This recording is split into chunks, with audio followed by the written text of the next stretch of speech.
The following is a Claibs online production. Lunch with Claibs and Joe on claibsonline.com. And a good Monday afternoon to you. I am Joe Roderick, joined alongside by Mike Claiborne as you are watching Lunch with Claibs and Joe here on claibsonline.com, on our Twitter page, our Facebook page, and also available for you up on YouTube. But we are powered by Ameren, Illinois, driven by Munganess St. Louis Acura, and also sponsored by Ryan Kelly, the home loan expert who joined us last week on the show. Claibs, how you doing? I'm doing well. I'm looking forward to this week for a lot of reasons, because November 4th, I won't have to see one more or hear one more political ad. Football season's getting quite interesting. And guess what, Joe? We don't have anything else to talk about as far as games are concerned. So this will be a chance for us to pontificate on various matters, baseball being one of them. So I'm looking forward to the start of the slow time of the year for us. Yeah, and you know what? Really, I mean, we have about the next 45 minutes or so of this show to take you away from all of the politics and everything else that you've been seeing on social media, on TV, whatever it might be. This is your escape from this until about 1 o'clock or so. So just sit with us and relax. And there's also plenty of other stuff on Claibs Online that you can go and look at, and we'll have that for you over the next week, and we'll get into that over the next 45 minutes or so. But you mentioned this being the slow time of the year, and that kind of takes us right in to starting with the Cardinals. You know, it's November, but Cardinals still drive everything here in town. And you and I were both on the press conference with John Mozeliak, the president of the Cardinals, last week. It's up on our website. People have either read about it, heard it, seen it on various outlets already. But as I talked with Mark Saxon on my show this weekend, I don't think I have ever seen Mo in that form that we saw him in, with, I think, the honesty and the uncertainty of what's ahead with this team. I saw it one other time, and that was right at the beginning of the pandemic. We were in Florida, and I think I heard him say, "I don't know," more than I've ever heard. And this time reminded me of that. There's so much uncertainty.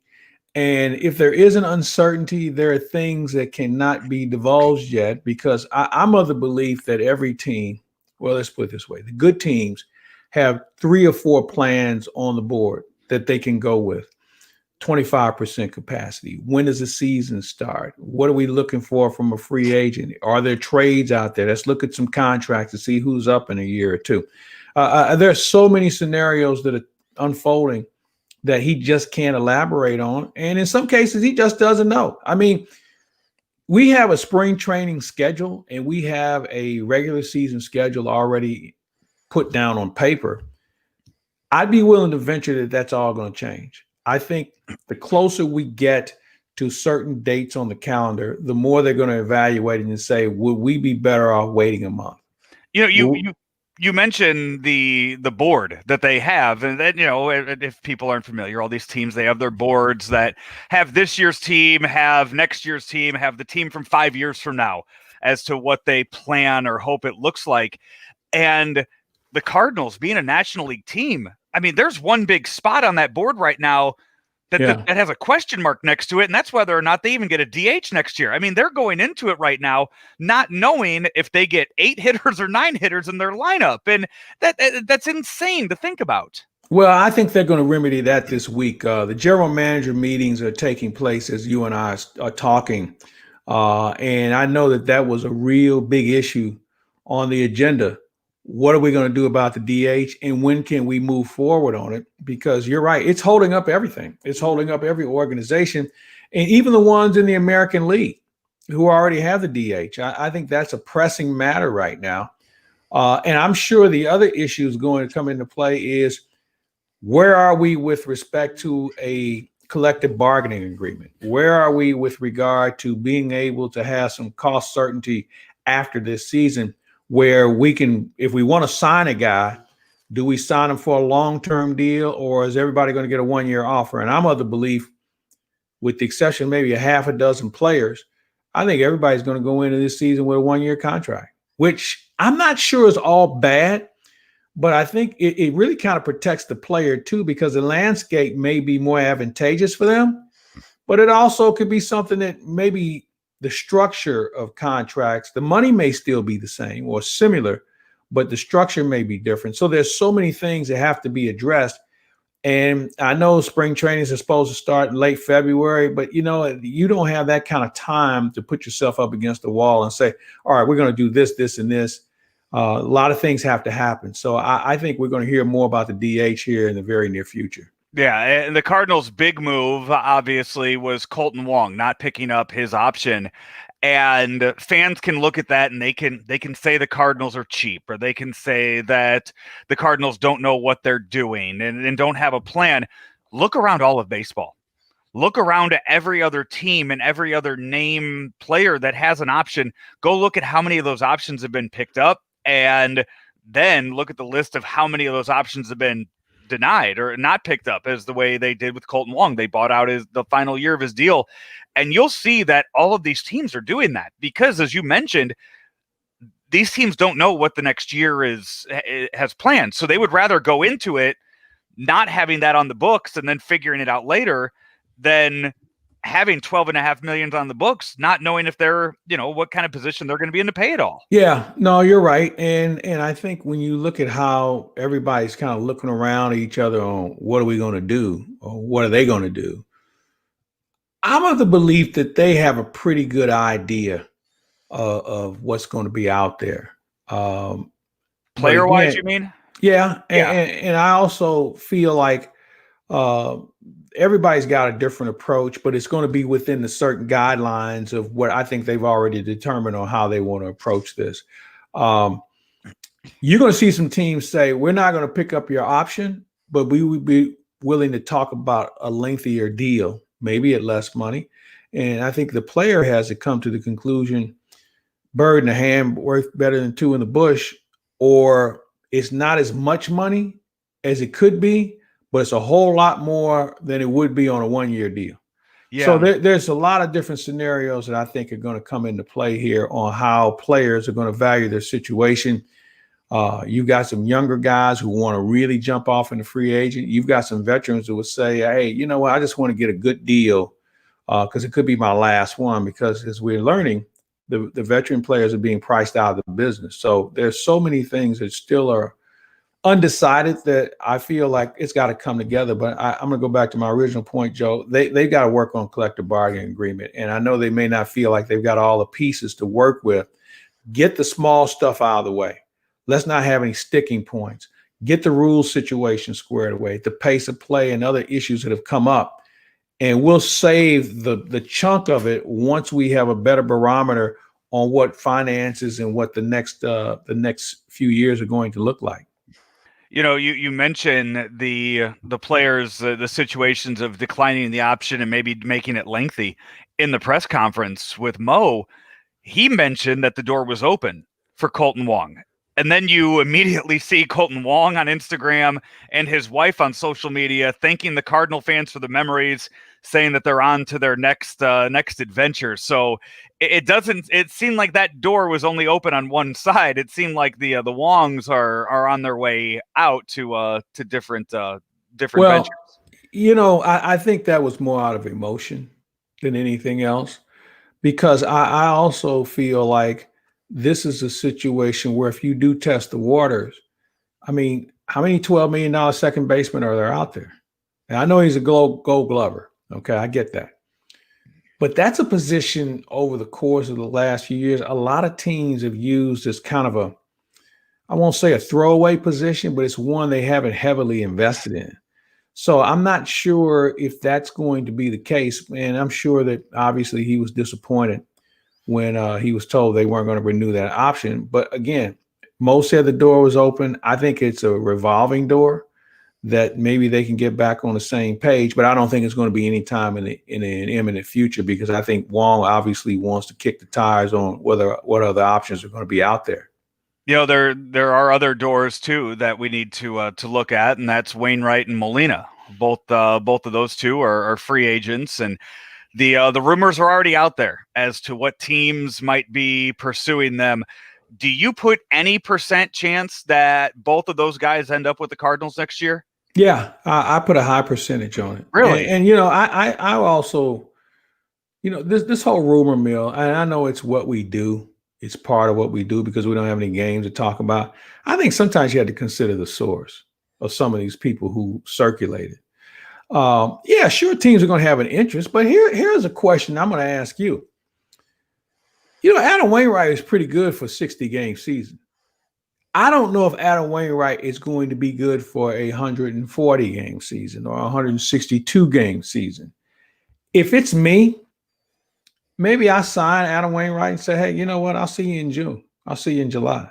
Or maybe if the season moves back, maybe Adam Wainwright doesn't start pitching for me until July, because at that point, I'm going to work in some other young arms to see what they have, because I'm not worried about how I start the season. I really worry more about how I finish the season.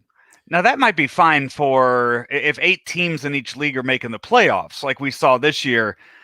But if it's a case of just, if we go back to the 5 teams, if we go back to the 3 division winners, and then you have the 2 wild cards that face off, the Adam Wainwright that you've gotten to know over the last 15 years, is he okay with you telling him to stay home till July? Well, I'm going to pay him like he's playing the full season. And I may use him in spot situations, but I'm not shooting all his bullets early in the year, only for him to run out of gas and start serving up home runs late in the year when I really need him. He's got to be honest with himself too.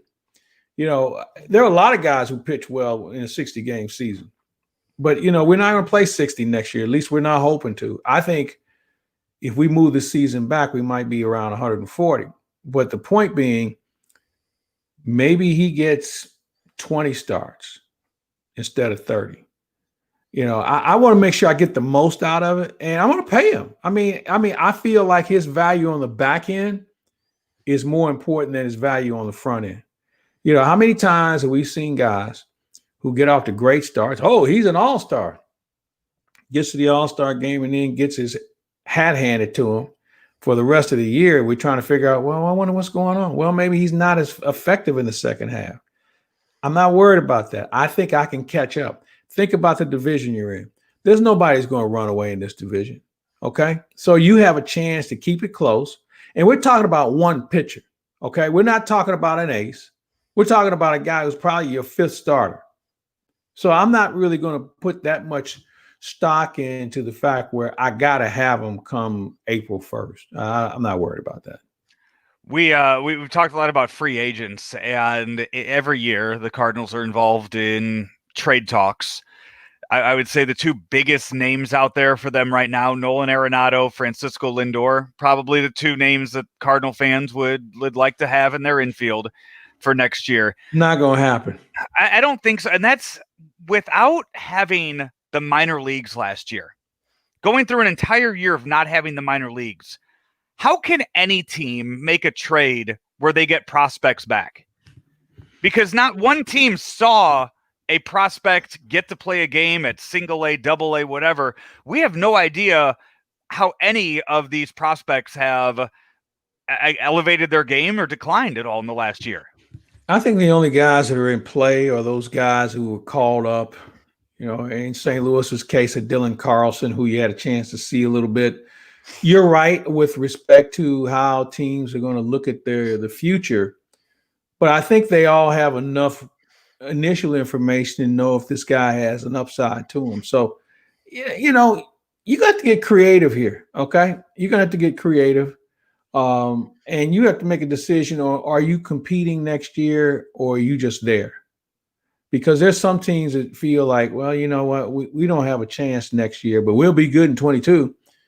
And with the cloud of not having a 22 season over their heads, you're going to have other teams that say, hey, let's go for it now. So I just think, again, there's just too many unchecked boxes for anybody to have a full feel about where we're headed with this game, and certainly the prospects and players that come with it. Are you expecting any kind of surprises coming from the Cardinals the next few weeks? Any additions to the team? I don't think I'll see any that are going to shock me. I think what you'll do is, first, you're going to keep your finger on the pulse of the market. I also think that we won't have anything going until after this week. The GMs will have a chance to kibitz a little bit.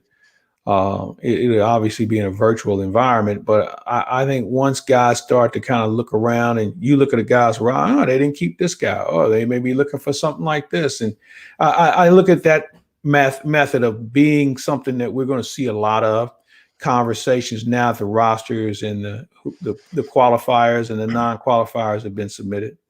Yeah, we have seen so many, and that's the thing too, the qualifying offers. If you're seeing these, if you're seeing the options that haven't been picked up this year, if there's a qualifying offer out there, look just for the Cardinals, use it as an example, like last year with Marcell Ozuna. If you're a player in that situation and there's a qualifying offer for you for $18 million, $19 million, if you're seeing $12 million options that are dropped, that are declined, as a player, why wouldn't you jump all over that? Well, I think it really depends on the individual. Some guys would rather have it in their pocket and take their chances because, you have a lot of guys think they're invincible, that, I'll even be better next year. And that's true in some cases. But I think when you look at these players as individuals, some of them say, well, I already lost money this year. I got to recoup some money. So they take the short-term deal in hopes of getting something better down the road. It's a gamble. Yeah. And as I said, some of them can get away with it, but I think overall players in some cases are going to have a different mindset on how and how long they're going to be paid from this point on. Right. And agents too, I would imagine, are going to be in these players' ears saying to them, look, you might not get paid for 162 games in 2021. You might not get paid for any games in 2022. So, you know what? If money's there, let's grab it. And you're, for certain players, if a player's 31 years old, say, hey, look, you know what? By the time you're 33, you'll still have a few good years left. Let's, we'll sign a 3-4 year deal then. That's if one's offered. Right. Yeah. And again, the whole landscape of baseball could be different by then too. Joe, I really look at that long-term 6-7 year deal. And in some cases, we've seen 10 or 12 years. I think that might be done. I think owners are going to reel this thing in, and how they do it, that's going to be a question mark. There just isn't enough cost certainty on how they're going to get out of this pandemic without incurring further losses. Now, they're going to cry poor. And one of the things we've heard. They already have, yeah. Well, we've lost $3 billion. Okay, that sounds like you're averaging $100 million a team. So I think what the casual player and fan would say, you mean to tell me that the Miami Marlins lost as much as the Los Angeles Dodgers? You mean to tell me the New York Yankees and the Pittsburgh Pirates each lost $100 million? So, and again, you can do the math any way you want to, but when it's all said and done, it may not add up in the eyes of the players. Right. It's an arbitrary number that somebody, because, when you say 100 million, everybody kind of steps back and says, wow. That's an attention getter. And I know the owners or the players will say, well, what about your ballpark village or your Wrigleyville or some of the other amenities around your ballpark? Yeah, that might be true. But if you notice, we didn't have any games that had fans, which meant nobody was in Wrigleyville or ballpark village or any of the other places. So where would that money be? And it's a good point on the players' part because they already raised that question. But where they go from here, I don't know. I think they have to be more – they have to be on the same page with regard to a partnership. And I've talked about this a few times already. They need to be more on the same page as the NBA, the National Hockey League for sure, in working together and dealing with this as one compared to the Hatfields and the McCoys. Yeah. And by the way, before we get off the baseball topic, it was I don't know. I wanted to start with this maybe, but I figured Cardinal stuff was more important to start with. Tony La Russa's back in baseball. Mm-hmm. Tony La Russa, who hasn't managed a game since Game 7 of the 2011 World Series, is going to be in a dugout in 2021 with the White Sox. When was the last time you talked to La Russa? Well, we texted last week, and I guess I talked to him twice during the pandemic. So let me back up on something you said. He hasn't been in a dugout since like 2011. Yeah. I bet Tony La Russa has seen more baseball in the time he's been out of the game than he did when he was managing. Because remember, he worked for Joe Torre in Major League Baseball, president of Arizona, consultant to Boston, consultant to the Angels. He watches games relentlessly. There have been times when I've called him or he's been up in the booth. And I remember he'll bring his iPad and he's watching another game and with another one on tap to watch. So the game has not passed him by. The game is not something he hasn't already figured out. And by the way, while he was working with Joe Torre, I think his fingerprints were on it as far as consulting was concerned. So if there's one person who was prepared to make a return after being off the field, it's Tony La Russa. And if he gets a staff, I'm thinking he can put together. The Chicago White Sox would be my prohibitive favorite to get to the World Series, provided he gets a veteran or two who's won somewhere. You got to have those guys, Joe. Those guys are so important these days. And those, you know what? There's two guys that are out there right now he's won with. Yeah, that's not going to work. You're paying Grandal a lot of money. You got a good young pitching staff. And again, I think Adam Wainwright's a part-time pitcher. I don't think he's a guy you can afford to clog up a spot for development. I mean, you can find another pitcher out there. Chicago media hates this move, though. They absolutely despise that this is happening right now. In your eyes, why? Because they don't know Tony, and because they think he's old, and because they think there was somebody else out there who I guess here's the question. And I've heard it, and I've talked to people in Chicago about it, and some of them never saw it coming. I told one friend of mine in Chicago, I said, it is not out of the question that he gets the job. And I gave him my logic on why he would be a qualified candidate. And he kind of hemmed and hawed, and then it started to make sense to him. And then when it started to get legs and it became a story, he was all over it. But I think the fact that because Chicago and the media didn't vet him, and they know Tony will push back, and if they don't know, they'll find out. And he was not the sexy choice. But then again, who was? What guy out there with a team like the White Sox is ready to take them to the next level? Because if you can't come up with 2 or 3 legitimate names that have done something, I'm not talking about the fair-haired boy. I'm talking about somebody who's done something. Then you might as well have kept Ron Renicky. I think they. I mean, Rich Renteria. Yeah. I think they wanted AJ Hinch, but the thing is, AJ Hinch. Jerry Krause isn't hiring a cheater. Okay? Reinsdorf. Yeah, I'm getting all my people confused. Jerry Reinsdorf is not going to hire a cheater. Period. Right. And I mean, the Chicago media would have probably hated that more than should have it. The pushback of he's too old, he won't be able to relate to these young Latin American players. The last time he won a World Series, he had young Latin American players. Yeah. Or the argument that he's not going to get along well with Tim Anderson. Tim Anderson's too flashy for him. He's too much for him. Isn't this the same guy that managed Ricky Henderson? Yeah. Again, I'm going to go back to my original point. They don't know Tony. And because you don't, you automatically have this knee-jerk reaction, or in this case, reaction from a jerk that puts you in a position that really makes you inept when this conversation comes up. I think they have to give it time. And I think the White Sox probably have to make some other adjustments roster-wise, but I like it. I don't have a problem with it at all. I think he'll do well. You and I have both seen the way that members of the Chicago media kind of fawned all over Joe Madden. They wanted to be his best friend. They wanted, they're not gonna get to do that with La Russa, and that's where some of the dislike probably comes in too. You're right. He will keep everybody at a safe distance. Fortunately, in St. Louis, I got along with him great. I didn't have a problem. He and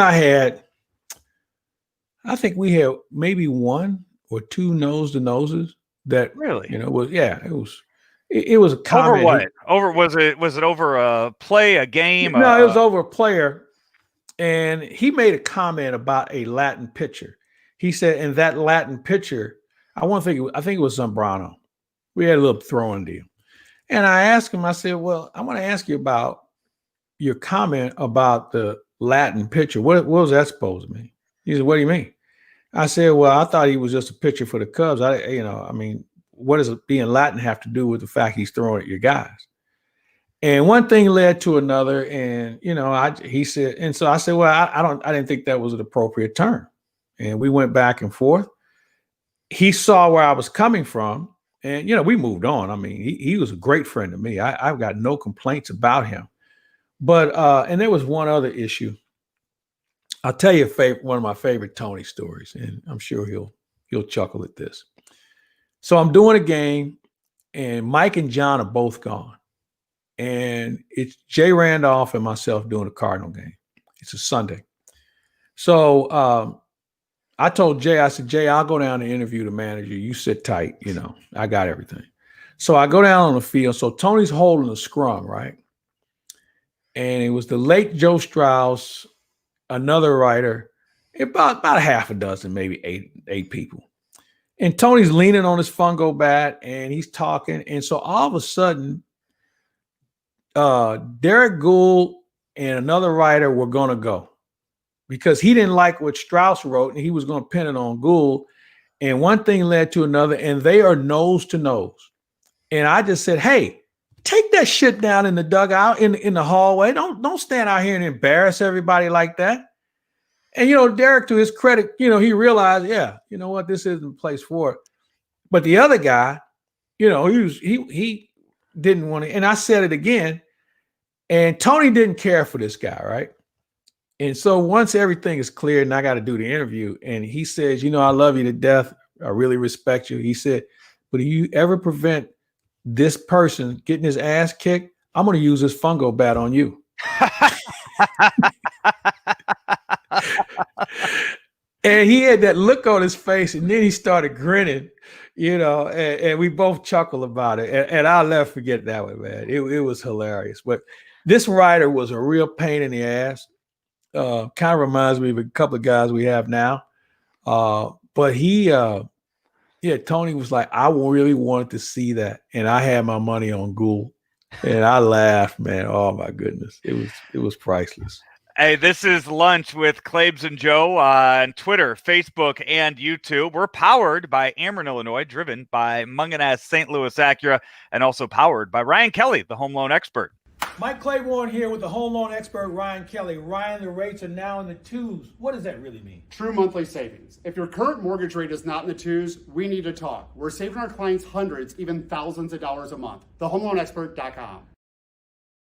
So as we move away from the baseball talk, moving on to the world of football. And by the way, if you missed anything from the first half hour of the show, anything from all the baseball discussion that we just had, whether it be Cardinal stuff, baseball offseason, hot stove, or the La Russa conversation, you can go back into the podcast later today and download that. It'll be up for you to listen to. And I believe it's always up on YouTube. So go to our YouTube page, just search for Claibs Online, and it'll be there along with the John Mozeliak press conference from the other day, all available right now on our YouTube page. Week 8 of the NFL season ends tonight. It's the Giants and the Tampa Bay Buccaneers for Monday Night Football. That should get some good ratings with Tom Brady and the New York market there. But Week 8, I'm still shocked that the Steelers are still undefeated 8 weeks into the season. They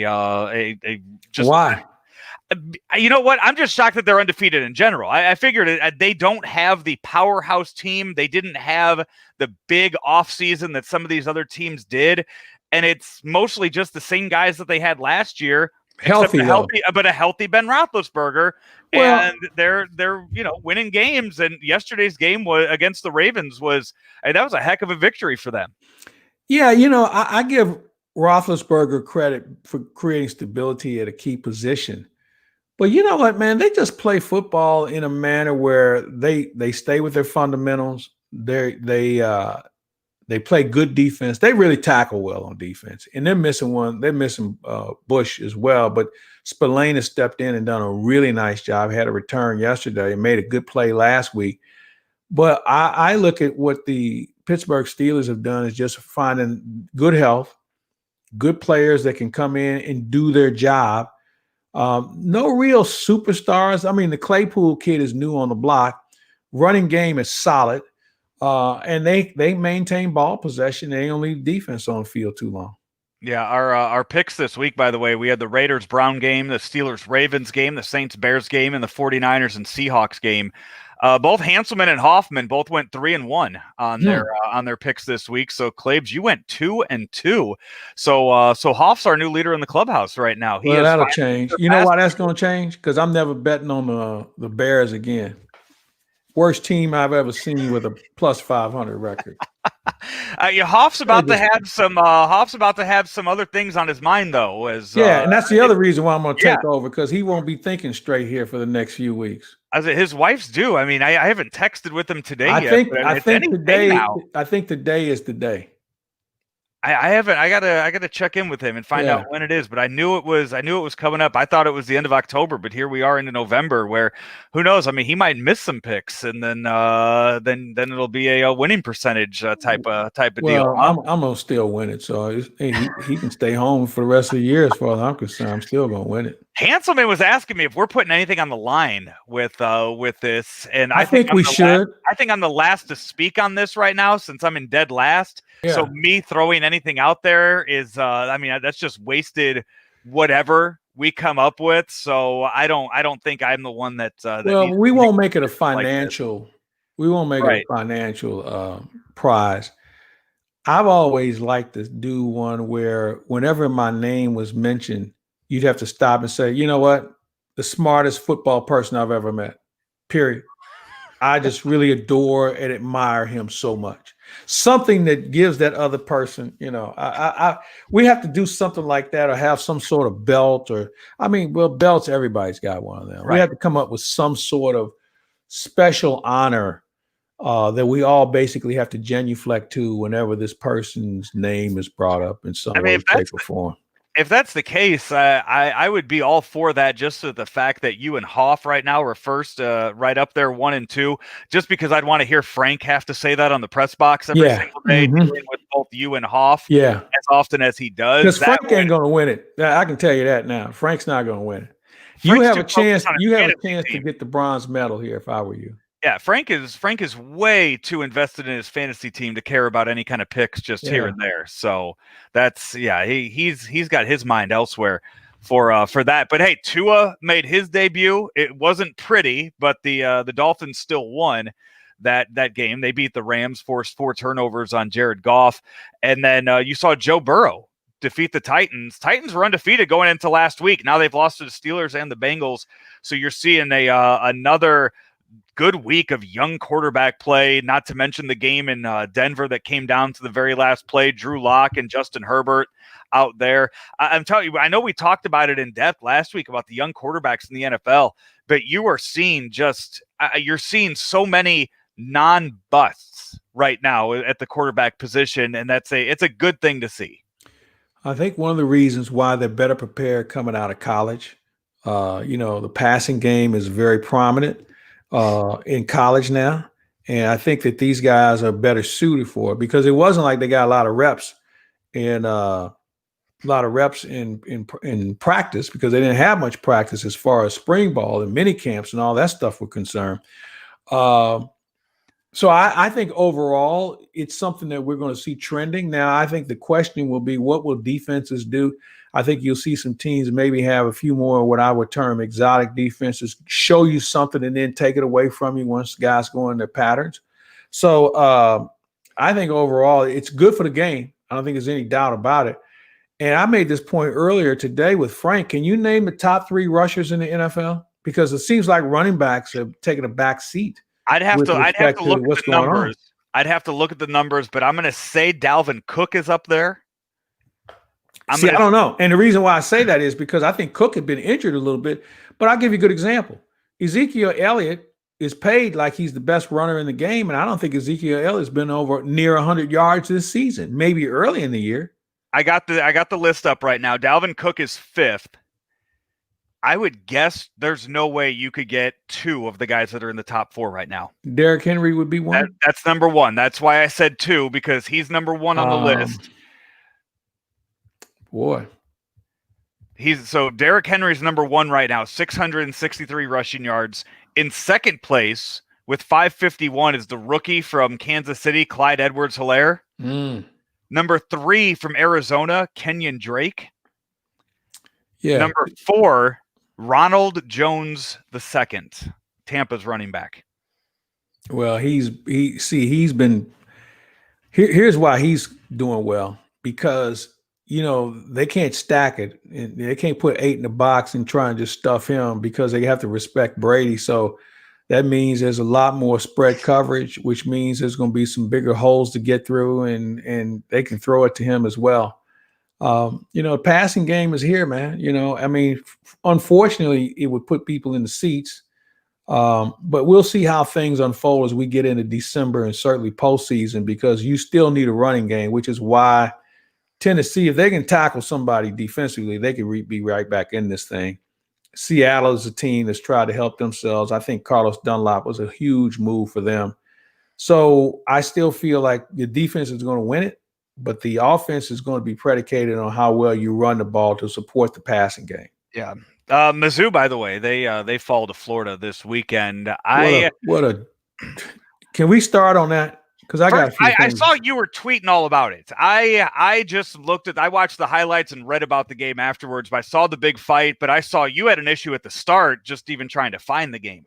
Yeah, and here's a memo to AT&T TV, because they're trying to get rid of Uverse, and that's going to be a thing in the past. You better find a way to satisfy these football fans. If you got this alternate channel, you better start putting one up, because I couldn't find it. And then all of a sudden I remember on one of the TVs in my house, I still had AT&T Uverse, and I was able to find the game, but I shouldn't have to do that. So that's my first problem. Let's get to the game and just talk about I'm not sure how to describe Dan Mullins other than being a clown. I think he's an embarrassment. I think what he did, and this isn't the first time he's shown his ass like this, but I thought for him to run out on the field, and I know we're at the half, and not talk to the coach from the other team, but to start yelling at the other players, that's Harry high school stuff at the highest regard. There's no excuse for it. You got a problem with my players, you talk to me. You don't talk to them. You talk to me. That's the way it normally works. And we've seen coaches upset with the other team and their players. Coaches talk to coaches. Players talk to players. Okay? Other coaches don't talk to your players. Same for Eli Drinkwitz. Certainly out of line. Very unethical. And, the whole antics that he had 4 or 5 assistants. Hold me back. Hold me back. I want a piece of somebody. Let me tell you, that's the best way I've seen guys get their asses kicked, when you see guys like that. That's always the guy who wants to be the biggest mouth on the block because somebody's in between them. There's a saying they have in hockey. When two guys, the 3 most feared words in hockey, let them go. Somebody should let Mullins go and let him go in the pile and see what could happen to him. So I thought he was dead wrong. Then he comes out out of the tunnel and wants to incite the crowd as if they can come down and block and tackle for him. And, oh, by the way, if he knows there weren't a lot of people there because of the restrictions. So then he comes out after the game with a Darth Vader suit on at the press conference. I mean, how stupid, how embarrassing, how idiotic can you be? And he wonders why he can't keep a job. And it was an embarrassment. He was the embarrassment of the whole thing. And I'm not going to absolve the kid from Missouri because he was dead wrong. There's ways to handle that. Do you think there'll be any punishments handed down for either of them? Yeah, there'll be some suspensions, and Dan Mullen will get fined. I'm sure he'll get fined. Do you think it's just going to be a fine for both sides and the coaches? Well, here's why. Because they're playing Georgia next week. And that's the other thing I got a problem with. We had a game next week. We got Georgia, and they disrespected Missouri right off the bat by saying, "The hell with Missouri, man. We worried about Georgia next week." And I wonder if he thinks that being Mullins, is he tough enough to do that with Jeremy Pruitt and that bunch he's going to run out there on Saturday? Right. I don't think so. Yeah. I now openly root for any team that Dan Mullen faces. The big news from college football this weekend was Trevor Lawrence not playing in the game for Clemson as he tested positive for COVID-19. And I just thought it was really, really ironic how it just so happened that no matter what day he would have tested positive, that would have expired right before that Notre Dame game that they have coming up next weekend. But he's not going to play. Have they said that? Yeah, I thought he was going to be cleared. No, Dabo said Saturday he's not playing.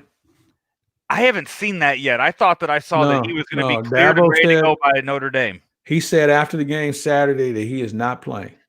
So Dabo's just Notre Dame's ranked in the top 5. Yeah, but you know what? Rankings don't really mean jack shit this year. Okay, they don't. But still, and Notre Dame is Notre Dame. Let's get off that hype. Okay, Notre Dame hasn't been relevant since Lou Holtz was there.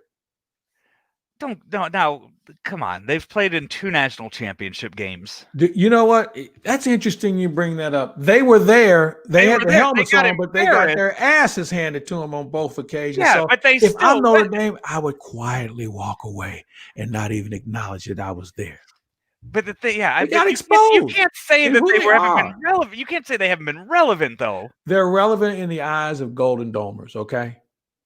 Which I am not one, but I'm saying that they still have won big games over the years. They have been in big time opportunities. When's the last big game they won? When's the last big game they won? I mean, it would have been whatever game took them to the national championship the last time. I'm not sure about that. It was a big game. Yeah, it was a big game, but I guess the end result is they don't finish well. No, they will get embarrassed. They are not a top 5 program. They will get beat by those top programs when they make it there, but I still think that they're going to be somewhat relevant for that. Okay. Yeah. Hey, we're in November, and it should be time. I mean, we should have basketball tryouts in high school going on right now. We should be talking about playoffs in high school football. Especially here in Illinois. I don't know how things are working out over there on your side, over in Missouri with postseason play and everything. But haven't you heard? They let the kids play because little Johnny was. How's he going to get a scholarship if he can't play? Well. Now all of a sudden, teams are forfeiting because they've got the virus. Teams are now not going to finish in the playoffs because they had too many kids test positive. I wonder how many scholarships are going to be handed out because somebody thought it was a good idea that they should have a senior year, no matter what. Those college coaches already knew who was getting scholarships anyway. That's my point. And it just shows you the selfishness of people who, we got to play. Little Johnny's, how's he going to get a scholarship if they don't see him? Well, I got news for you. If they haven't already seen him and they don't have some video on him already, he probably wasn't going to get a scholarship. So let's just be clear on that. That was the biggest line of bull I've ever seen. And everybody took the bait for it. Media took the bait for it. Well, they got to play. Well, I know they have to play because you have to have something to cover. I understand that. But now that we realize that this situation is more serious than anyone envisioned, now all of a sudden, well, I guess we need to. Well, you should have done it in the first place. You should have waited. Waited. That's what you did. That's what I feel bad about the folks here in Illinois is you're already seeing basketball tournaments that are being canceled here on the Illinois side, and you're seeing all these question marks about a season coming up. Is that they canceled all of the fall sports, all of the major fall sports were canceled here in Illinois with a hope that they could get back to normalcy by the time basketball started and some of the winter sports, and it doesn't look like we're going to be getting there by the Thanksgiving week for some of these tournaments that are prominent in the area. And it sucks for the kids the same way that it sucks for the restaurants here in the Illinois side that have all the restrictions being imposed on them once again after they went through so many months of that. And I feel bad for the restaurant owners. And I talked about it a little bit this weekend, and I'll say it again. If you have a favorite few local restaurants in town, I'm not saying break the bank. I'm not saying spend above your means, but think about them and think to get some takeout these next few weeks. Oh, I've been supporting that heavily, and let's be clear on this too. This pandemic has made things very uncomfortable for a lot of people. Okay, we're not living the lives that we've been accustomed to. I think that at some point we can turn the corner, not by what's being said today, but I look at this situation as something that we're having to work through, and it's not going to be perfect for everyone. Everyone's making some sort of sacrifice, but I agree with you on the restaurants and supporting them. I become a better cook, but I make it my business to try and eat out at least 3 days a week in some way, shape, or form, maybe 4. The delivery process has gotten better over the course of time as well. And we do need to keep these businesses afloat the best way we can. Yeah, which brings us to this as we wrap it up. Our friend Ben Boyd had this question. Tomorrow's an important day. Do you know it's National Sandwich Day tomorrow, Claibs? I'm going to have a turkey on Swiss. You're not going to go get it from what is your, is that so? If we're saying, he asked, what's your favorite sandwich? I guess peanut butter and jelly. One to make at home, or are we talking one out at a peanut restaurant? Butter and jelly at home. I don't eat anyone's peanut butter and jelly sandwich, but I'm a turkey guy. I'm a limited guy on food when it comes to certain things, and I don't need all the trimmings. Just give me the turkey and some Swiss, and I'm good to go.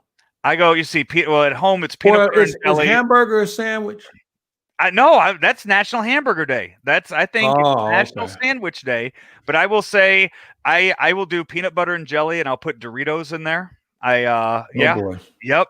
But I go salami and Swiss. That's if we're going at home, I go salami and Swiss at home. But if we're going in the area, best sandwich, I go Gramophone over there in the Grove. Have you ever been there? I've not been there. What do they serve? And they are the huge list of sandwiches. I mean, I think they're do they have turkey and Swiss? I would imagine they have some form of turkey and Swiss, but I will tell you the Mississippi Nights Club, I can't remember everything that's on it, but I remember that being one of the best sandwiches I've had. But their meatball sub is just absolutely outstanding.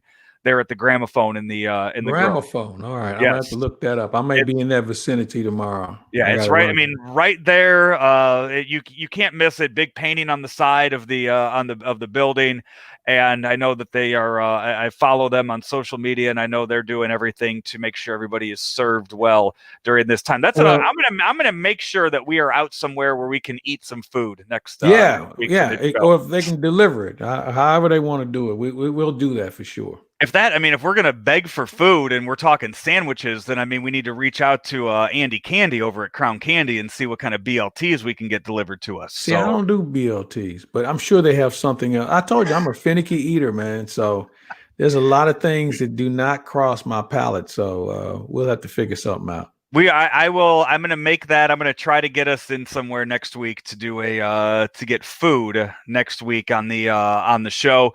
I told you this last week about Munganess Alton Toyota, and they have, like I said, with the holidays coming up, we're 3 weeks away. 3 weeks from Thursday is Thanksgiving. If you're heading to Grandma's house or something over there in 3 weeks, look at Munganess Alton Toyota about renting a car for the holiday season, because I know a lot of people are doing, maybe Thanksgiving is going to be their Christmas this year. That might be the only time that you get together with family on the holidays. You're going to have a lot of presents. You're going to have a lot of food in that car. Maybe you need something bigger than that minivan. Maybe you need that Sequoia or that 4Runner. Talk to Munganess Alton Toyota right there at 850 Homer Adams Parkway. And they rent cars. I'm not saying to go out and buy a car. Rent the car, and you're probably going to like it so much you're probably going to want to buy it afterwards. Now, if I rented a car and drove it to Florida, how would that work? Because I would be there for a while. I mean, since you're Claibs, I imagine Jamie would be okay with that. Well, I don't want to take inventory away from him, because it's going to have a few miles on it by the time he gets it back. Right. I know, Polo was talking about taking his car, his 4Runner. Well, hell, he's going to California. No, hell right. No. And I think Jamie showed up to his door with some big guys and said, "No, Polo, give me those keys back." So I think that's what happened in that case. But, talk to them. Again, it's just like renting a car from any of the national chains. They'll work with you on the mileage and the price and everything, and you'll find out it comes out to being cheaper than renting it from one of those places you might find online over there. Sounds like a good idea. Alton Toyota. Hey, our folks from Ameren, we have an interview up on the website right now. You talked with someone from Ameren the other day, George Justice. They're with their president of operations. Yes, the vice president of operations, George Justice. And it's a pretty fun visit we had. And there's some other snippets of it as well that you can check out, and kind of gives you an idea of what Ameren is doing in the community, because they're just not providers of just service as far as electricity is concerned. And they've received a number of different awards as far as how they do their business. And I would just suggest you go online, check it out, and you can see good old George giving you a pretty good idea of what they do behind the scenes. It's a fun visit we had with them, and we've got some other good stuff coming up as well. That includes the track and field legend Jackie Joyner-Kersee, as she has some things she's teamed up with Ameren, especially during the pandemic, involving her community center and some other activities. So that's going to be coming up later in the week as well. Not to mention today, for this day in St. Louis sports history, we honor Willie McGee, as it's his birthday. Happy today. Birthday, Willie!